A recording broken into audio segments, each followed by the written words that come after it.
Welcome students. This is DJ Math Academy. So நம்ம இன்றைக்கி பார்க்க போகிற கிளாஸில் ஆல்ரெடி நம்ம பார்ட் 1 வீடியோவில் என்ன போட்டிருக்கோம் அப்படின்னா எக்ஸசைஸ் 1.1ல் சம் நம்பர் 1ல் இருக்கக்கூடிய 4 சப்டிவிஷனில் 3 வரைக்கும் முடிச்சிருந்தோம். ஸோ இன்றைக்கி நம்ம பார்க்க போகிறது அதே எக்ஸசைஸ் 1.1ல் சம் நம்பர் 1ல் உள்ள 5th சப்டிவிஷன். சரி பார்க்கலாமா? ஸோ சம் நம்பர் 1ல் 5th சப்டிவிஷன். ஸோ நம்ம நேற்றே சொல்லியிருந்தோம். ஸோ ரிலேஷன்ஸ் அப்படிங்கிறத எப்படி டிஃபைன் பண்ணணும், ரிஃப்ளெக்சிவ் கண்டிஷன்னா என்ன, சிமெட்ரிக் என்ன, ட்ரான்சிட்டிவ்னா என்ன அப்படிங்கிறது நேற்று டிஸ்கஸ் பண்ணோம். அது டிஸ்கஸ் பண்ணதை வச்சு நம்ம சப்டிவிஷன்ஸ் 3 கம்ப்ளீட் பண்ணிட்டோம். ஸோ இப்போ சப்டிவிஷன் 3 பார்க்கலாம், 4 பார்க்கலாம். ஸோ 4 என்ன சொல்லியிருக்காங்கன்னு பாருங்கள். A relation R in the set Z of all integers, அப்போ இசட்டுங்கிற செட் என்னப்பா, செட் ஆஃப் ஆல் இன்டீஜர்ஸ்னு சொல்கிறாங்க. அப்போ இன்டீஜர்ஸ்னால் என்ன இருக்கும், நெகட்டிவ் நம்பர் இருக்கும், பாசிட்டிவ் நம்பர் இருக்கும், இன்க்ளூடிங் வித் 0 இருக்கும். ஸோ இது எல்லாமே இன்டீஜர்ஸ். அப்போ நம்ம கொடுத்துருக்கிற செட் வந்து set of all integers. Okay, yes. இப்போ what is R given? So R எப்படி டிஃபைன் பண்ணியிருக்காங்கன்னா, the pair x comma y such that x minus y is an integer. அப்போ என்ன சொல்ல வராங்க, நான் எடுக்கக்கூடிய பேர்ஸ் எப்படி இருக்கணும்னா, இப்போ எக்ஸுக்கு சப்போஸ் ஒரு நம்பர் எடுக்கிறேன் அப்படின்னா அந்த 2 நம்பரையும் சப்ராக்ட் பண்ணணும். அப்போ நம்ம 2 நம்பரை சப்ராக்ட் பண்ணால் கிடைக்கிறது ஆன்சர் ஒரு இன்டீஜராக இருக்கணும். அப்படின்னால எடுக்க முடியுமானா கண்டிப்பாக எடுக்க முடியும். ஏன்னா இசட்டுங்கிறது செட் ஆஃப் ஆல் இன்டீஜர்ஸ். இப்போது ஃபார் எக்ஸாம்பிள் இப்போ இசட்டில் என்னென்ன நம்பர்ஸ்லாம் இருக்குன்னு சொல்லுங்கள். இசட்டில் என்ன நம்பர்ஸ்லாம் இருக்கும்? இசட்டில் என்னென்ன இருக்கும்? நெகட்டிவ் நம்பர்ஸ் இருக்கும். ஃபார் எக்ஸாம்பிள் -3, -2, -1, 0, 1, 2, 3 அப்படின்னு எல்லா நம்பர்ஸும் இதுக்குள்ளே இன்க்ளூட் ஆகிருக்கும். சரிங்களா? அப்போ இதில் இருக்கக்கூடிய ஒரு நம்பரையும் நீ எந்த நம்பர் என்று எடுத்து, இப்போ 1ஐயும் 2ஐயும் நான் எடுக்கிறேன், 1ஐயும் 2ஐயும் எடுத்து நான் சப்ராக்ட் பண்ணி பார்க்குறேன். 1 - 2 என்ன கிடைக்கும்? -1. -1ங்கிறது இன்டீஜர் தானே? ஆமாம், உள்ளுக்குள்ளே இருக்குது. இதே மாதிரி நெகட்டிவில் நீ எடுத்து பார்க்கலாம், செக் பண்ணாலும் செக் பண்ணலாம். இப்போ -3 -2, -3 -2னா +2ன்னு ஆயிரும். அப்போ -3ல் +2 போச்சுன்னா -1. அப்போ அதுவும் ஒரு இன்டீஜர் தான். அப்போது ஒரு இன்டீஜருக்குள்ளே நீ எந்த 2 நம்பரை ஆட் பண்ணாலும் இன்டீஜர் தான் கிடைக்கும், சப்ராக்ட் பண்ணாலும் இன்டீஜர் தான் கிடைக்கும். ஸோ இந்த கான்செப்டை வச்சு நம்ம ஃபஸ்ட்டு நம்ம ரிஃப்ளெக்சிவ் இருக்கா, சிமெட்ரிக் கண்டிஷன் அண்ட் ட்ரான்சிட்டிவ் கண்டிஷனை செக் பண்ண போகிறோம். சரியா? So first one reflexive condition. என்ன ரிஃப்ளெக்சிவ் கண்டிஷன்? இப்போ நம்மளால் ஃபஸ்ட்டு இந்த பேர்ஸை கலெக்ட் பண்ணுறதே கஷ்டம். ஏன்னா பேர்ஸ் நிறைய இங்கே வரும். சரிங்களா? நிறைய பேர்ஸ் இங்கே கிடைக்கும். நம்ம வந்து இப்போ போன சம் வரைக்கும் நம்ம எப்படி பார்த்தோன்னா, அந்த எக்ஸ் அண்ட் ஒய் வேல்யூவை சப்ஸ்டியூட் பண்ணி நமக்கு ஒய் கிடச்சிச்சு. அப்போ அதை நம்ம பேராக எழுதணும். பட் இங்கே நமக்கு X minus Y equal to கொடுத்து ஏதோ ஒரு நம்பர் கொடுத்துருந்தாங்கன்னா நம்ம அப்படி கொண்டு போகலாம். பட் இங்கே என்ன சொல்லியிருக்காங்கன்னா, ஜென்ரல் கேஸ் தான் சொல்கிறாங்க. 2 நம்பர் எக்ஸ் அண்ட் ஒய் எடுங்க, ரெண்டையும் சப்ராக்ட் பண்ணுங்கள், சப்ராக்ட் பண்ணால் நமக்கு இன்டீஜர் கிடைக்கணும் அப்படிங்கிறத இந்த கான்செப்ட். ஓகேவா? ஸோ அப்போ இந்த மாதிரி சம்ம நம்ம எப்படி சால்வ் பண்ணுறது அப்படின்னா, இப்போ ரிஃப்ளெக்சிவ்க்கு ஃபஸ்ட்டு கண்டிஷன் என்னது? ஃபார் எவ்ரி எலமெண்ட் எக்ஸ், அதாவது இன்டீஜர் இருக்கக்கூடிய அந்த நமக்குடைய செட்டு இங்கே இசட்டில் இருக்கிற ஒரு நம்பரும் அதுக்கே மேப் ஆகிருக்கணும். அதுக்கே என்ன அர்த்தம்? இப்போ நம்ம என்ன செக் பண்ணணும்? என்ன செக் பண்ணணும்? If x comma x belongs to ஆரான்னு செக் பண்ணணும். For all x belongs to, இங்கே நம்ம கொடுத்துருக்க செட்டு இன்டீஜர் செட்டு. சரியா? இப்போ எப்படி செக் பண்ணலான்னு பார்க்கலாமா? எப்படி செக் பண்ணுறது? இப்போ நீங்கள் கலெக்ட் பண்ணுங்களேன். ஏதோ ஒரு நம்பர் இன்டீஜருக்குள்ளேருந்து ஒரு நம்பர் எடுங்க. நான் 1ன்னு ஒரு நம்பர் எடுக்கிறேன். அப்போ 1 1ஆல் சப்ராக்ட் பண்ணுங்கள். 1 - 1 0. 2 எடுங்க. 2 - 2 0. -1 எடுங்க. -1 -1. அப்போ அதுவும் 0 தான் கிடைக்கும். அப்போ நீ எந்த இன்டீஜரை எடுத்து அதே நம்பரால் நீ சப்ராக்ட் பண்ணால் நமக்கு கண்டிப்பாக 0 தான் கிடைக்கும். 0ங்கிறது ஒரு இன்டீஜர். ஓகேவா? அப்போது இந்த சம்ம நம்ம எப்படி எழுதணும் அப்படின்னா, சின்ஸ் ஒய்க்கு பதிலாக எக்ஸ் போடுங்க. சின்ஸ் எக்ஸ் மைனஸ் ஒய்க்கு பதிலாக எக்ஸ் மைனஸ் எக்ஸ். அப்போ x minus x equal to 0. 0 is an integer. 0ங்கிறது என்னதுப்பா? ஒரு இன்டீஜர். அதனால நம்ம எந்த நம்பர் எடுத்தாலும், நான் எக்ஸுங்கிறது ஜென்ரலாக சொல்லியிருக்கேன். நீ 1 எடுத்தினா 1 - 1, 2 எடுத்தினா 2 - 2, 5 எடுத்தால் 5 - 5, -1 எடுத்தினா -1 -1, அது +1 ஆயிரும், 0 ஆயிரும். அப்போ எப்படி பார்த்தாலும் அந்த நம்பருக்கே கொடுத்துருக்க இந்த கண்டிஷனை சாட்டிஸ்ஃபை பண்ணுது. அப்போது since x minus x equal to 0, 0 is an இன்டீஜராக இருந்தால் தேர்ஃபோர் ஆர் இஸ் ரிஃப்ளெக்சிவ். புரியுதுங்களா? Okay. So next one, next ஒன்று எதுமா next property symmetric. What is mean by symmetric? What is mean by symmetric? சிமெட்ரிக்னா என்ன அர்த்தமா? சிமெட்ரிக்னா இப்போ நான் ரெண்டு நம்பர் எடுக்கிறேன், எக்ஸ் கமா ஒய். என்ன கண்டிஷன் சொல்லுங்கள், ஃபஸ்ட்டு செக் பண்ணுங்கள். டு செக் என்ன செக் பண்ணணும்? If x minus y belongs to ஆர்னா தென் என்ன ஆன்சர் வரணும்? ஒய் மைனஸ் எக்ஸ் அதுவும் ஆரில் தான் இருக்குன்னு சொல்லணும். பட் நம்ம இங்கே ஆறுங்கிறது பேரா எடுக்கலை, ஜென்ரல் கேஸ் தான் பேசிகிட்டு இருக்கோம். அப்படிங்கிறப்போ இப்போ நான் என்ன எடுக்கணும்? First since x minus Y is an இன்டீஜர்னு அவங்களே கொடுத்துருக்காங்க. அப்போ x comma y belongs to R. அப்போ x minus Y is an integer அப்படின்னா நான் ப்ரூவ் பண்ண வேண்டிய ரிசல்ட் என்னது? ஒய் மைனஸ் எக்ஸ் இன்டீஜர்னு ப்ரூவ் பண்ணணும். சரிங்களா? எப்படி ஒய் மைனஸ் எக்ஸ் இன்டீஜர்னு ப்ரூவ் பண்ணுறது? இப்போது x minus Y is an integer அப்படின்னா இந்த இடத்துல வந்து நான் ஒரு மைனஸை காமனாக எடுத்துறேன். அப்போ மைனஸ் காமனாக எடுத்தால் இது ஆட்டோமேட்டிக்காக என்னவாயிரும்? ஒய் மைனஸ் எக்ஸ்ன்னு ஆயிரும். மல்டிப்ளை பண்ணி பாருங்கள், ப்ரீவியஸ் ஸ்டெப் வரும். அப்போது X minus Y is an integer ஒரு நம்பர் ஆன்சராக வந்துச்சுன்னா அது நெகட்டிவாக இருந்தாலும் அது ஒரு இன்டீஜர் தானே. இப்போ ஃபார் எக்ஸாம்பிள் இப்போ நான் 2,3ன்னு ஒரு இன்டீஜர் எடுக்கிறேன்ப்பா. 2,3ங்கிற ஒரு பேர் எடுக்கிறேன். இந்த 2 - 3 என்ன வரும் உனக்கு? 2 - 3ங்கிறது -1. அது ஒரு இன்டீஜர், கரெக்டு. இப்போது இது அப்படியே நான் மைனஸை வெளியே எடுக்கிறேன். அப்போ 3 - 2ன்னு வரும். ஸோ மைனஸை வெளியே எடுத்தால் 3 - 2 திரும்பவும் -1 கிடைக்கும். அப்போ -1 இஸ் ஆல்சோ இன்டீஜர் தானே. அப்போது இந்த சம்முக்கு x minus Y is an இன்டீஜராக இருந்தால் மைனஸ் வெளியிடுங்க, ஒய் மைனஸ் எக்ஸ்ன்னு கிடைக்கும். That is also an integer. Is also an integer. அப்போ என்ன அர்த்தம்? therefore y, x belongs to Rல இருக்குது. சரிங்களா? அப்போது therefore R is symmetric. R is symmetric. கிளியராப்பா? ஸோ சிமெட்ரிக் கண்டிஷன் புரிஞ்சிச்சா? So next one transitive condition. transitive. So what is the conditions for transitive-மா? ஸோ நம்ம ரெண்டு பேர் எடுக்கணும், நம்ம செட்டுக்குள்ளேருந்து ரெண்டு பேர் எடுக்கணும்.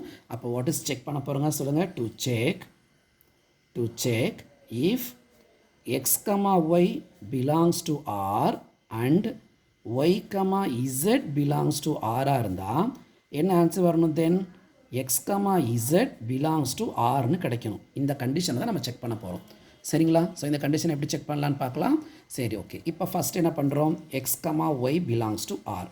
ஸோ இப்போ x comma y belongs to ஆர்னா what is the condition given? X minus Y is an integer. X minus Y is an இன்டீஜர்னு தெரியும். ஓகே. அடுத்தது நம்ம எடுத்துக்கூடிய இன்னொரு பேர் என்னது? Y comma z belongs to ஆர்னு எடுத்துருக்கோம். அப்போ y minus z is an integer. கொடுத்துருக்க கண்டிஷன் அதுதான். Y minus z is an இன்டீஜர்னு சொல்லிட்டோம். இப்போ நம்ம என்ன ப்ரூவ் பண்ணணும்? எக்ஸ் கமா இசட் இன்டீஜர்னு ப்ரூவ் பண்ணணும். சரி, எப்படி சார் எக்ஸ் மைனஸ் இசட்? அதாவது நம்ம ப்ரூவ் பண்ண வேண்டியது X minus z is an integer. அப்போ எக்ஸ் மைனஸ் இசட் எப்போ கிடைக்கும் பாருங்கள். இந்த ரெண்டு ஆன்சரில் எக்ஸ் மைனஸ் ஒய்யையும் ஒய் மைனஸ் இசட்டையும் என்ன பண்ணுனா எனக்கு எக்ஸ் மைனஸ் இசட் கிடைக்கும்னு சொல்லணும். அப்போ எக்ஸ் மைனஸ் இசட் எப்போ கிடைக்கும்? ரெண்டையும் சம் பண்ணாலே போதும். எப்படி சம் பண்ணால் பாருங்கள், +6 அண்ட் -yல -y +y கேன்சல் ஆயிரும்.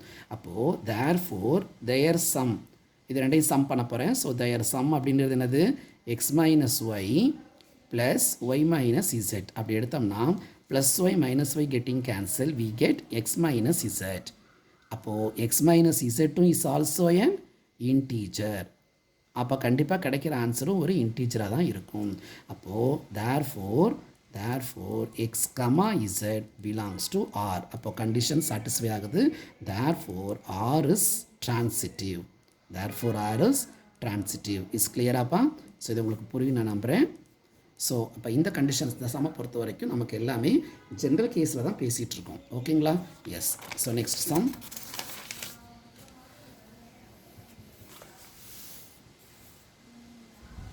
ஸோ நெக்ஸ்ட் கொஸ்டின்னா question number subdivision 5. Yes, subdivision 5 என்ன கொடுத்துருக்காங்க பாருங்கள். அதுலேயும் பாருங்கள் ஒரு 5 சப்டிவிஷன் இருக்குது, 5 இன்சைட் சப்டிவிஷன் கொடுத்துருக்காங்க. ஓகேவா? சரி, okay. So first question, relation R in the set A of a human beings in a town at a particular time given by. அதாவது என்ன ஆர்னு சொல்லியிருக்காங்கன்னா, ஆறுங்கிறது செட். ஆறுங்கிற செட் என்னென்னா, R is the set A of human beings. அதாவது நம்ம மனுஷங்களை பற்றி சொல்கிறாங்க. ஹியூமன் பீயிங்ஸ் இன் எ டவுன்னு சொல்லியிருக்காங்க. Okay. So first A subdivision. First A என்ன சொல்லியிருக்காங்க பாருங்கள். ஏ சப்டிவிஷனில் ஆர் என்ன கொடுத்துருக்காங்க? ஆறுங்கிறது a pair X comma Y such that x and y work at the same place. X and y work at the same place. X and y work at the same place. சரி, இதுக்கு நம்ம reflexive, symmetric and transitive இந்த கண்டிஷனில் check பண்ண போகிறோம். Okay, so first one reflexive. So what is reflexive கண்டிஷன்ப்பா? X comma x belongs to R for all x belongs to the given set ஏன்னு சொல்லணும். இப்போ செட்டு என்ன கொடுத்துருக்காங்க? ஏங்கிறது ஹியூமன் பீயிங்ஸ், நம்ம மனுஷங்க. ஓகேவா? சரி, இப்போது எக்ஸ் அண்ட் ஒய்ங்கிற பேரை எப்படி எடுக்கணும்? X and Y work at the same place. இவங்க எல்லாரும் ஒரே பிளேஸில் ஒர்க் பண்ணுறாங்க அப்படிங்கிறத நம்ம சொல்லணும். இப்போது ஃபஸ்ட் கண்டிஷன் என்னது? டு செக் என்ன பண்ணணும்? X comma x belongs to ஆர்னு செக் பண்ணணும். எப்படி செக் பண்ணுறது? எக்ஸுங்கிறது ஒரு பர்சன், அந்த பர்சனே தானே work at the same place. கரெக்டாக இல்லையா? அவரே தான், அவரும் அதே இடத்துல தான் ஒர்க் பண்ணுறாரு. ஓகேவா? அப்போ தேர்ஃபோர் எப்படி இந்த கண்டிஷன் எழுதுறது? X and x R the same person. Okay, so here x and x are the same person. X and x are the same person. They work at the same place. They work at the same place. They work at the same place. அப்போ அவரே தான் இருக்கிறாங்க. So they work at the same place. Therefore R is reflexive. R is reflexive. Clear அப்பா? Reflexive condition புரியுதா? Reflexive. Okay. So next one, symmetric. So what is the meaning of symmetric ma? Symmetric என்ன சொல்லியிருக்கோம்? எக்ஸும் ஒய்யும் அந்த இடத்துல work பண்ணாங்கன்னா ஒய்யும் எக்ஸும் ஒரு இடத்துல தான் ஒர்க் பண்ண முடியும். சரியா? இப்போது நாம் இருக்கோம், நாமளும் நம்மளோட ஃப்ரெண்டும் ஒரு பிளேஸில் ஒர்க் பண்ணுறாங்கன்னா மாற்றி சொல்லுங்கள், என் ஃப்ரெண்டும் நானும் அந்த இடத்துல தான் ஒர்க் பண்ணுறேன் அப்படின்னு சொல்லுவோமா இல்லையா? அப்போது ஹியர் இங்கே என்ன பண்ணணும்? டு செக் பண்ணணும். எப்படி செக் பண்ணணும்? If x comma y belongs to ஆராக இருந்தால் என்ன ஆன்சர் வரணும்? Then y comma x belongs to ஆராக இருக்கான்னு செக் பண்ணணும். சரியா? எஸ். எப்படி சென்டென்ஸ் எழுதுறேன்னு பாருங்கள். So if x and Y are work at the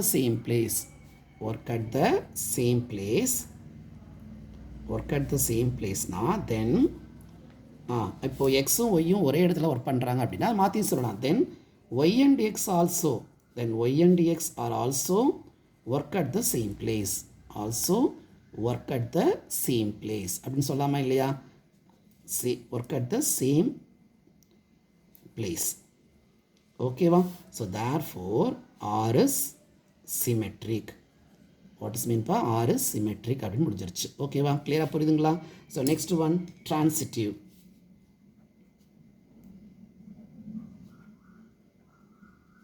what is டிரான்சிட்டிவ்மா? எக்ஸ் அண்ட் ஒய் அப்படின்னு ஒருத்தர் எடுக்கிறோம், அடுத்தது ஒய் அண்ட் Z. இப்போது அது எப்படி வச்சுக்கலாமே? இப்போ நம்மளோட ஃப்ரெண்டு, ஓகேங்களா, ரெண்டு பேரும் ஒரு இடத்துல ஒர்க் பண்ணுறாங்க. அந்த ஃப்ரெண்ட் இருக்கார்ல, அவரோட ஃப்ரெண்டும் அங்கே ஒர்க் பண்ணுறாருன்னு வச்சுக்கோங்களேன்.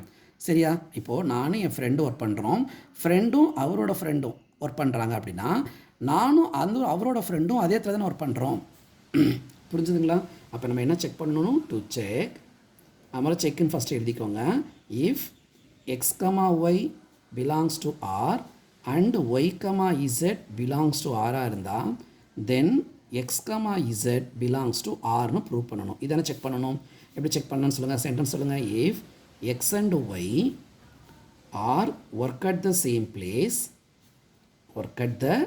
பிளேஸாக இருக்குது, அதாவது நானும் என் ஃப்ரெண்டும் ஒரு இடத்துல ஒர்க் பண்ணுறோம், சேம் பிளேஸில் ஒர்க் பண்ணுறோம், அண்டு என் ஃப்ரெண்ட் இருக்கார்ல அண்டு ஒய்யும் அவரோட ஃப்ரெண்ட் இசட்டும் are work at the same பிளேஸ்னா தென் என்ன கண்டிஷன் வரும்? எக்ஸும் இசட்டும் அதே இடத்துல ஒர்க் பண்ணுறாங்க, then x and z are work at the same place.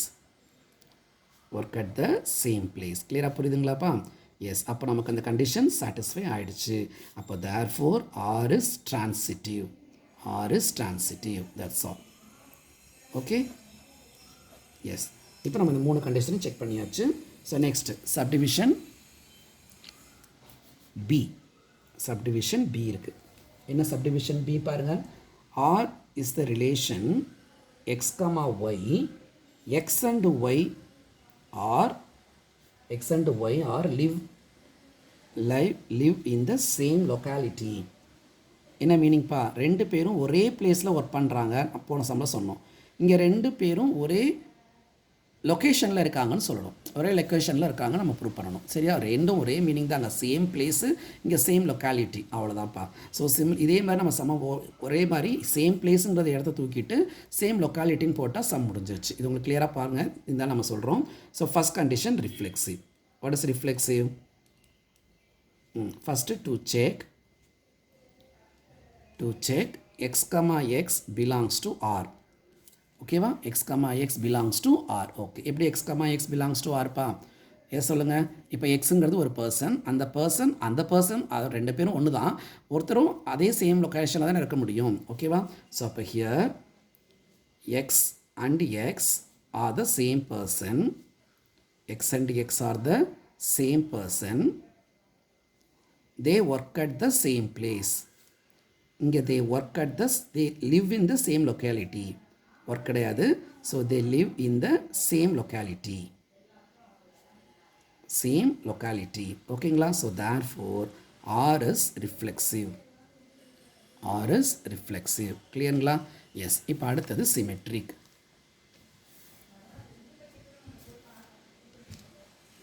So symmetric என்ன கண்டிஷன்ப்பா? எக்ஸ் அண்ட் ஒய் ஒரே பிளேஸில் லொக்காலிட்டியாக இருக்குது. லிவ் இன் த சேம் லொக்காலிட்டினா y and x are also live in the same லொக்காலிட்டின்னு எழுத வேண்டியதான். அப்போ டு செக் என்ன செக் பண்ணுறது? If x, y belongs to R, then y, எக்ஸும் பிலாங்ஸ் டு ஆர். ஓகேங்களா? எப்படி? எஸ். இப்போ எப்படி ஹியர் எப்படி சென்டென்ஸ் சொல்லுங்கள். X and y, x and y are live in the same locality. Na, then y and x also, then y and x are also live in the same locality. Clearங்களா? Yes. அப்போ therefore இந்த கண்டிஷனும் satisfy ஆகிடுச்சு. So R is symmetric. Okay. So next one, transitive. Next condition அதுமா transitive. What is transitive பா?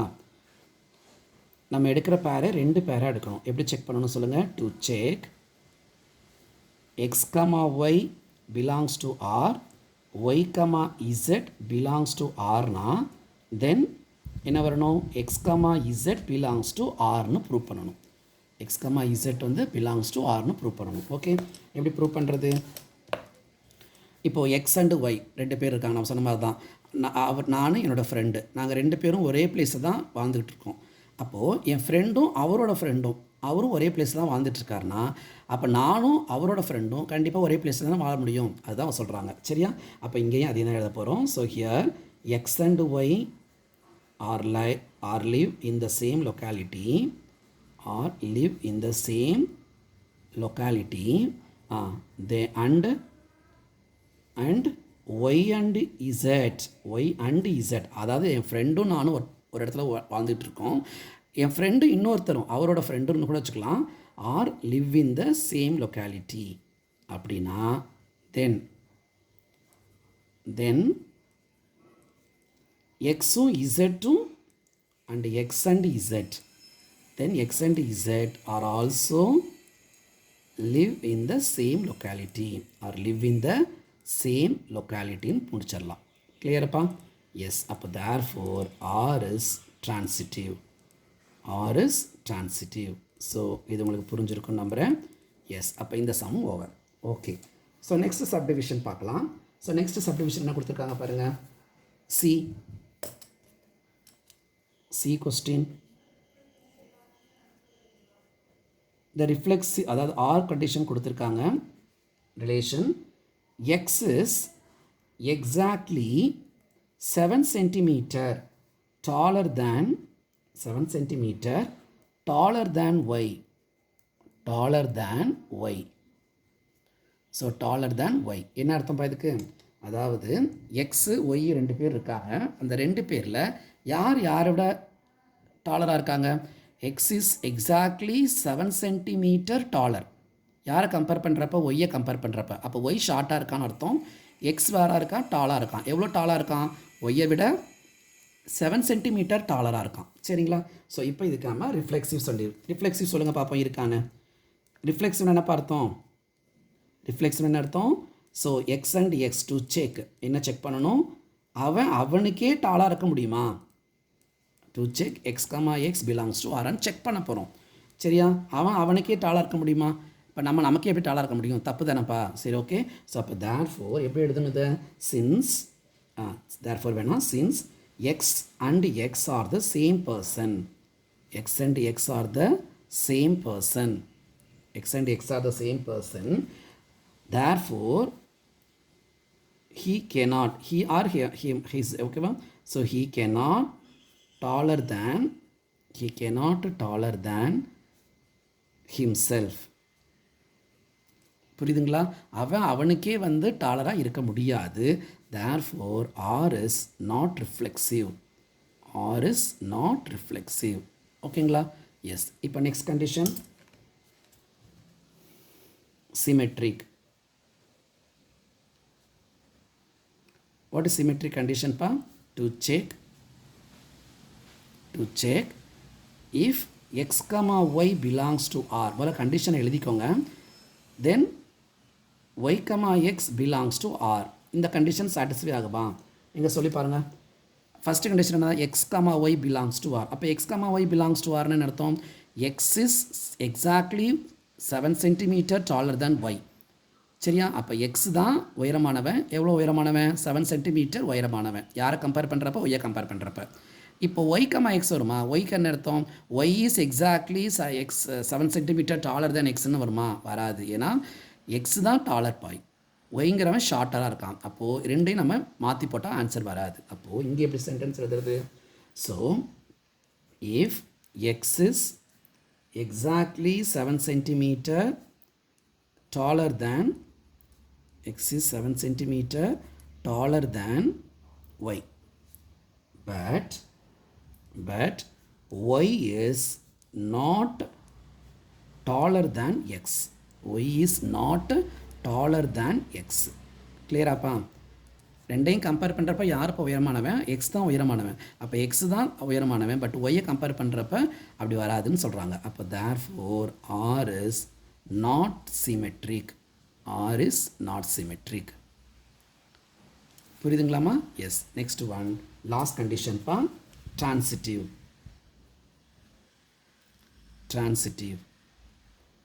S. transitive என்ன condition சொல்லுங்க?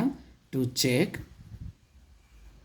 check if x comma y belongs to r, y comma z belongs to r na, then x comma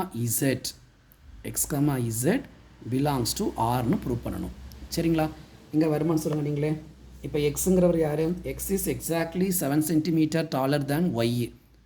அடுத்தது y is exactly 7 centimetre taller than z. நல்லா கவனிங்க. எக்ஸுங்கிறவர் ஒய்யை விட டாலராக இருக்கார். எக்ஸுங்கிறது டாலர், ஒய் வந்து ஷார்ட்டர். அப்போ எக்ஸுங்கிறவர் டாலராக இருக்கார். யாரை கம்பேர் பண்ணுறப்ப? ஒய்யை கம்பேர் பண்ணுறப்ப. அடுத்தது ஒய் எப்படி இருக்காருன்னா டாலராக இருக்கார். யாரை கம்பேர் பண்ணுறப்ப? இசட்டை கம்பேர் பண்ணுறப்போ.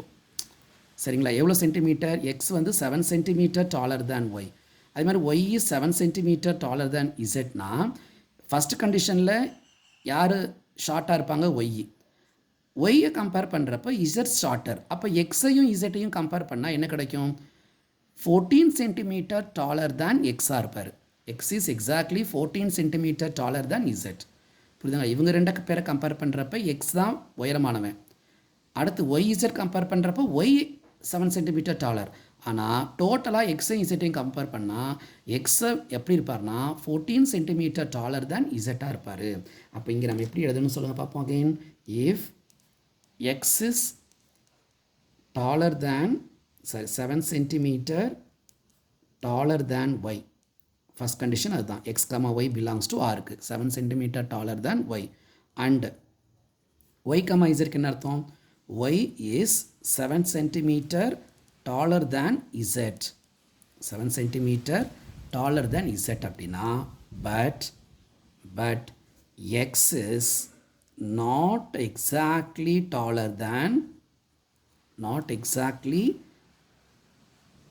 7 centimeter taller than, not exactly 7 centimeter taller. ஏன்னா ஒருத்தன் டோட்டலாக 14 centimeter taller இருப்பான்.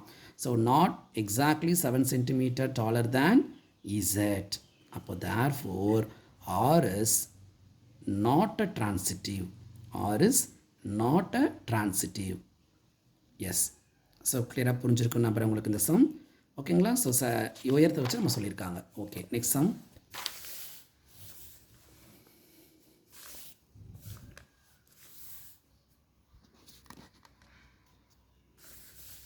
Next is subdivision D.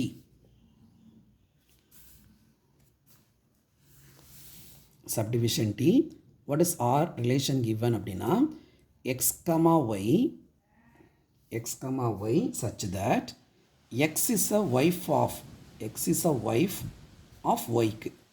என்ன சொல்கிறாங்க? எக்ஸுங்கிறவங்க ஒய்க்கு ஒய்ஃபாக இருக்காங்க. சரியா? இந்த மாதிரி ஒரு ரிலேஷனை வச்சு நம்ம என்ன பண்ண போகிறோம்? Reflexive, symmetric and transitive check பண்ண போகிறோம். நீங்களே சொல்லுங்கள். ஃபஸ்ட்டு ரிஃப்ளெக்சிவ் எப்படிப்பா வரும்? கொஞ்சம் யோசிச்சு பாருங்கள். ரிஃப்ளெக்சிவ் எப்படி வரும்னு சொல்லுங்கள். அவங்களுக்கே ஒய்ஃபாக இருக்க முடியுமா? ஓகேவா? அவங்களுக்கே ஒய்ஃபாக இருக்கவே முடியாது. சரியா? ஸோ ஃபஸ்ட் கண்டிஷன் வராது, ரிஃப்ளெக்சிவ் வராது.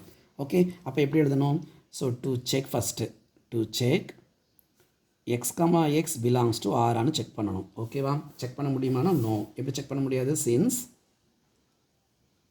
X and X are the same person. X and X are the same person. So she cannot be the wife of herself. அவங்களுக்கே ஒய்ஃபாக இருக்க முடியாது. சரியா? she cannot be the wife of herself. So அப்போ therefore R is not a reflexive. R is not a reflexive. Clear? Yes. Next condition, symmetric. What is symmetric condition? X is a wife of Y. இப்போ X and Y ரெண்டு பேர் எடுத்துக்கிறோம். ஓகேவா? எக்ஸுங்கிறவங்க யார்? ஒய்யோட wife. அப்போ ஒய்ங்கிறவர் ஹஸ்பண்டாக இருப்பார். நல்லா கவனிச்சுக்கோங்க. X is a wife of Y. அப்போ ஆப்போசிட்டாக சொல்லி பாருங்கள். Y is a wife of Xனா வரும். புரியுதுங்களா? எக்ஸுங்கிறவங்க யார்? ஒய்க்கு ஒய்ஃபு. அப்போ ஒய்ங்கிறவங்க ஹஸ்பண்டு. அப்போ எப்படி சொல்லுவா? Y is a husband of எக்ஸ்ன்னு தானே சொல்ல முடியும். அப்போ இது தப்பாக இருக்குது. ஸோ அப்போ என்ன செக் பண்ணணும்? மாதிரி எழுதிக்கலாம். To check if x comma y belongs to R, then என்ன ஆன்சர் வரணும்? செக் பண்ணி பார்க்கலாம். ஸோ வந்துச்சுன்னா நம்ம ரிஃப்ளெக்சிவ் சிமெட்ரிக் சாட்டிஸ்ஃபை ஆகும், இல்லைனா இல்லைன்னு சொல்ல போகிறோம். ஸோ எப்படி எழுதுறது? ஸோ ஃபஸ்ட் என்ன எழுதணும்? Here if x is a wife of X is a wife of Y. இதான் கொடுத்துருக்க ஃபஸ்ட் கண்டிஷன் எக்ஸ் கமா ஒய்க்கு. But Y is not a wife ஆஃப்னு என்ன அர்த்தம்? ப்ராக்கெட்டில் ஹஸ்பண்ட்னு போடணும். சரியா? Not a wife of x. புரியுதுங்களா? ஸோ ஒய்ங்கிறவங்க யாராக இருப்பாங்க? அப்போ எக்ஸுக்கு ஹஸ்பண்டாக தான் இருக்க முடியும். சரியா? அப்போ இந்த கண்டிஷன் சாட்டிஸ்ஃபை ஆகலை. therefore R is not symmetric. R is not symmetric. Clearங்களா? Yes. So last one, transitive. Yes, transitive பார்க்கலாமா? What is transitive டா? ஸோ நம்ம transitive ரெண்டு பேர் எடுக்கணும். என்ன செக் பண்ணணும்? to check if x comma y belongs to R, y comma z belongs to R na, then x comma z belongs to ஆர்னு சொல்லணும். எக்ஸ் கமா இசட் வந்து பிலாங்ஸ் டு ஆர்னு செக் பண்ண போகிறோம். எங்கே சொல்லுங்கள் நீங்களே. ஸோ யோசிச்சு பார்க்கலாமா? எக்ஸ் அண்ட் ஒய் அப்படின்னு ஃபஸ்ட்டு பேருக்கு என்ன அர்த்தம்? X is the wife of y. ஓகேவா? எஸ், எக்ஸுங்கிறவங்க ஒய்ஃபாக இருக்காங்க. யாருக்கு? ஒய்க்கு. ரெண்டாவது கண்டிஷன், ஒய் இஸ் அ ஒய்ஃப்னா வரும். Y is a wife of இசட்னு வருமா? தப்பு. ஏன்னா அங்கே ஒய்ங்கிறவர் யார்? ஹஸ்பண்டு. அப்போது அவர் இன்னொருத்தருக்கு ஒய்ஃபாக இருக்க முடியாது. சரியா? ஸோ அப்போ இந்த கண்டிஷன் இங்கேயே கான்ட்ரடிக்ஷனாக வருது. அந்த மாதிரி வரவே இல்லை. நல்லா கவனிங்க. நம்மளால் பேர் எடுக்க முடிஞ்சால் தான் செக் பண்ணணும் நான் சொல்லியிருக்கேன். ரெண்டு பேர் எடுக்க முடிஞ்சிச்சுன்னா நீ மூணாவதாக வரக்கூடிய ஆன்சரை செக் பண்ணலாம். பட் என்னால் பேரே எடுக்க முடியாது. ஏன்னா ஃபஸ்ட் இதுக்கு okay, x is the wife of Y. Okay, ஒய்ங்கிறவர் ஹஸ்பண்டாக இருக்கார். ஓகே, எக்ஸுங்கிறவங்க ஒய்ஃபாக இருக்காங்க. ஆனால் ரெண்டாவது கண்டிஷனில் அந்த ஒய் வந்து ஹஸ்பண்ட் ஃபார் சம் அதர் பர்சனாக தான் இருக்க முடியும். அங்கே ஒய்ஃப்னு வராதுல்ல. அப்போ இந்த மாதிரி ரெண்டாவது கண்டிஷன்லேயே இது சாட்டிஸ்ஃபை ஆகலை. இது ஒரு கான்ட்ரடிக்ஷன் பார்ட்டில் வருது. அப்போ இங்கே எப்படி எழுதணும்னா, if x is wife of y, then y cannot be the wife of anybody else. யாருக்குமே அவரால் ஒய்ஃபாக இருக்க முடியாது. சரியா? anybody else. அப்போது therefore ஆர் அதனால் டிரான்சிட்டிவ் தான். ஏன்னா நம்மளால் கண்டிஷன் எடுத்தால் தான் செக் பண்ணி அது டிரான்சிட்டிவாக இல்லைன்னு நம்ம சொல்ல முடியும். பட் இங்கே நம்மளால் கண்டிஷனே சாட்டிஸ்ஃபை ஆகலை. இது ஒரு கான்ட்ரடிக்ட் பார்ட்டாக வருது, நமக்கு கான்ட்ரடிக்ஷனாக வருது. சரிங்களா? அதனால நம்மளால் எடுத்தால் செக் பண்ண முடியும், இங்கே எடுக்கவே முடியல. அப்போ டிரான்சிட்டிவ் தான் முடிஞ்சிச்சு. ஓகேவா? ஸோ இது புரிஞ்சிருக்குன்னு நினைக்கிறேன். நெக்ஸ்ட் ஒன் லாஸ்ட் சப்டிவிஷன்ப்பா. Yes, same subdivision E.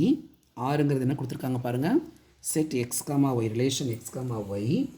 X is a father of y. X is a father. X is a father of y. X is a father of y. Okay. So அதே same first one reflexive. Okay, அவருக்கே ஃபாதராக இருக்க முடியுமா? First இருக்க முடியாதுல்லப்பா. அவர் இப்போ நமக்கே ஃபாதராக இருக்க முடியாது. சரியா? So to check x comma x belongs to ஆர்ன்னு செக் பண்ணுறோம். சரியா? since x and x are the same person, x and x are the same person, x and x are the same person, அப்போ therefore he cannot be the father of himself. புரியுதுங்களா? So அவருக்கே ஃபாதராக இருக்க முடியாது. Okay, second கண்டிஷன்ப்பா. Second condition எதுமா? Symmetric. What is symmetric condition? X is a father of Y. X and y என்ன check பண்ணணும்? To check x comma y belongs to R. Then y comma x belongs to R வருதான்னு check பண்ண போகிறோம். எப்படி சொல்லுங்கள் பார்ப்போம். X is a father of y. எக்ஸுங்கிறவர் father யாருக்கு? ஒய்க்கு. அப்போ ஒய் யாராக இருப்பார்? சன்னாக தானே இருக்க முடியும். அதை ஆப்போசிட்டாக சொல்லுங்கள். Y is a father of எக்ஸ்னால் இதுக்கு வரும். Y is the son of x தான் வரும். அப்போ செகண்ட் கண்டிஷன் சாட்டிஸ்ஃபை ஆகலை. அப்போ எப்படி எழுதணும்? If x is a father of y அப்படின்னா then y is the son of X.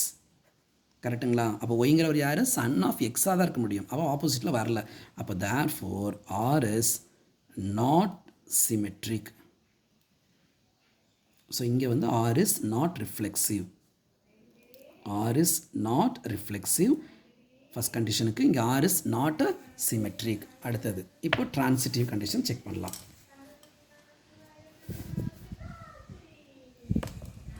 What is transitive condition pa? So transitive